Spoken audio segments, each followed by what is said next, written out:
वर्तमान शिक्षा मंत्री महा झूठा है। इनको शिक्षा विभाग के बारे में कुछ पता ही नहीं है। कभी बोल देंगे कि टीआरई 3 में सप्लीमेंट्री रिजल्ट जारी करेंगे, तो कभी बोल देंगे कि टीआरई 4 में 1 लाख सीट देंगे। ऐसा उन्होंने इसलिए कहा है क्योंकि अभी लाइब्रेरियन की नोटिफिकेशंस को लेकर, बीपीएससी टीआरई 3 के सप्लीमेंट्री रिजल्ट्स को लेकर और बीपीएससी टीआरई 4 में कितनी सीटें आएंगी, क्योंकि ये भी एक मुद्दा छिड़ा हुआ है कि 1,20,000 सीटों पर इस बार बीपीएससी टीआरई 4 के एग्जाम कंडक्ट करवाए जाएंगे।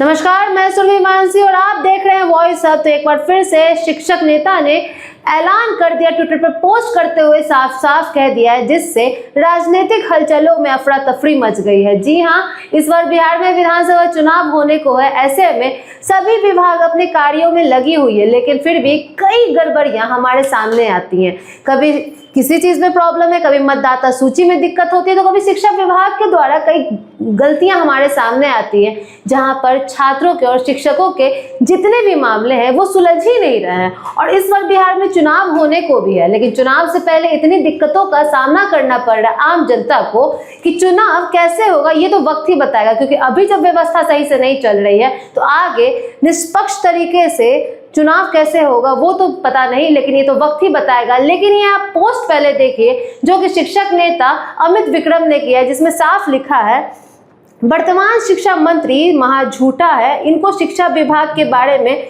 कुछ पता ही नहीं है। कभी बोल देंगे कि टीआरई 3 में सप्लीमेंट्री रिजल्ट जारी करेंगे, तो कभी बोल देंगे कि टीआरई 4 में 1 लाख सीट देंगे। हकीकत ये है कि इनको कोई आइडिया ही नहीं है कि शिक्षा विभाग में चल क्या रहा है। जी हाँ, अमित विक्रम ने ऐसा ट्विटर पोस्ट किया है जिसके द्वारा वो सीधा सीधी शिक्षा मंत्री और शिक्षा विभाग के आइडिया को लेकर, सोच को लेकर बात कर रहे हैं। ऐसा उन्होंने इसलिए कहा है क्योंकि अभी लाइब्रेरियन की नोटिफिकेशंस को लेकर, बीपीएससी टीआरई 3 के सप्लीमेंट्री रिजल्ट्स को लेकर और बीपीएससी टीआरई 4 में कितनी सीटें आएंगी, क्योंकि ये भी एक मुद्दा छिड़ा हुआ है कि एक वक्त की बात है, कुछ महीनों पहले की बात है, जब बात कही गई थी सरकार के द्वारा, बिहार सरकार द्वारा, कि 1,20,000 सीटों पर इस बार बीपीएससी टीआरई 4 के एग्जाम कंडक्ट करवाए जाएंगे।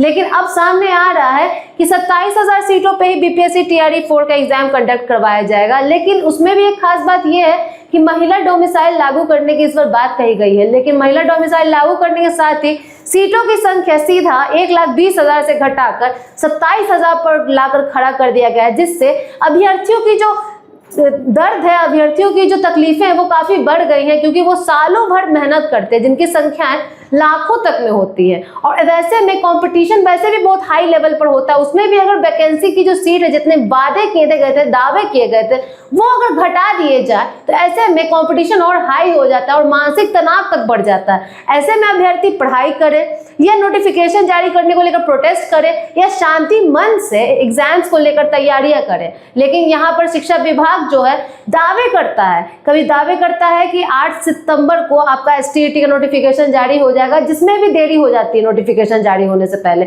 जिसको लेकर कई छात्र नेता बात कहते हैं कि हम आपको इतने वक्त का समय देते हैं, नोटिफिकेशन जारी कीजिए।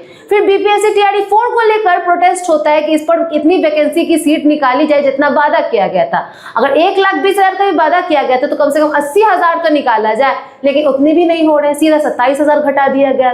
इतनी मुद्दे हैं बिहार में, और कभी कभी तो इतने सारे मुद्दे सामने आ रहे हैं छात्रों के कि वो प्रोटेस्ट में और मानसिक तनाव के बीच में अटक के रह गए हैं, और उनका एग्जाम कब कंडक्ट होगा, नोटिफिकेशन कब जारी होगा, उनको पता नहीं है। बस वो मेहनत किए जा रहे हैं और वहां पर सरकार से भी लड़े जा रहे हैं। यहाँ सरकार अपने चुनाव को लेकर प्रचार प्रसार में लगी हुई है, लेकिन उन्हें खुद आइडिया नहीं है कि जो बोलते हैं कि युवाओं को प्रोत्साहन देना चाहिए, उनको आगे बढ़ाना चाहिए, मगर छात्रों के जो मूलभूत मुद्दे हैं, जैसे बीपीएससी टीआरई 4 के वैकेंसी सीट्स को लेकर मुद्दा छिड़ रहा है, तो कभी बीपीएससी टीआरई 3 के सप्लीमेंट्री रिजल्ट को लेकर हो रहा है, लाइब्रेरियन को लेकर हो रहा है, उन बातों पर ध्यान ही नहीं हो रहा है, जिसको लेकर ये ट्विटर पोस्ट साफ साफ बयान दे रहा है कि जो शिक्षा मंत्री है उनको तो आइडिया ही नहीं है कि शिक्षा विभाग में चल क्या रहा है। उनको बस बोल देना है, सफाई दे देनी है, बाकी उनको खुद नहीं पता है कि उनके विभाग में किस तरह से कार्य हो रहा है और इतना देर क्यों हो रहा है। वो इस बात को संभाल ही नहीं पा रहे, न अपने विभाग को संभाल पा रहे, न अपने पद को सही से उस पर कार्य कर पा रहे हैं। अब तो ये वक्त ही बताएगा